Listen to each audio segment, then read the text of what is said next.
Hi friends, counter attack 2025లో నెట్ఫ్లిక్స్లో release అయిన ఈ సినిమా హిందీ డబ్బింగ్లో రిలీజ్ అయింది. ఈ సినిమా ఎలా ఉందో చూద్దాం. 5 స్పెషల్ ఫోర్స్ ఆఫీసర్స్ 3 రోజుల సెలవు మీద మెక్సికో దగ్గర ఎంజాయ్ చేయడానికి వెళ్తూ ఉంటారు. వాళ్ళు మెక్సికో బోర్డర్ దగ్గర ఉండగా సికారియో అనే గ్యాంగ్స్టర్ తన మనుషులతో వాళ్ళ మీద అటాక్ చేస్తాడు.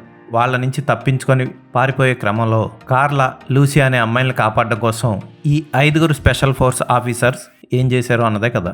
Extraordinary camera work, extraordinary stunts, best background మ్యూజిక్తో ఈ కౌంటర్ అటాక్ మూవీ సాగింది. 5 స్పెషల్ ఫోర్స్ ఆఫీసర్స్ విలన్ గాడి గ్యాంగ్ని ఎదుర్కొనే విధానం ఆకట్టుకుంటుంది. విలన్ గాడికి ఈ 5 స్పెషల్ టాస్క్ ఆఫీసర్స్కి మధ్య గొడవకి కారణం ఏంటి అన్నది సినిమా చూసి తెలుసుకోవాలి. యాక్షన్ సన్నివేశాలన్నీ బాగుంటాయి. ఎక్కువగా కాస్ట్యూమ్స్ చేంజింగ్ ఉండదు. 30 నిమిషాల తర్వాత సినిమా సింగిల్ కౌంటర్ అటాక్ ఎయిమ్తో సాగుతుంది. విలన్ గాడు 100 మంది రౌడీలతో దిగుతాడు. ఈ 5 ఆ 100 మందిని ఎదుర్కోవాలి.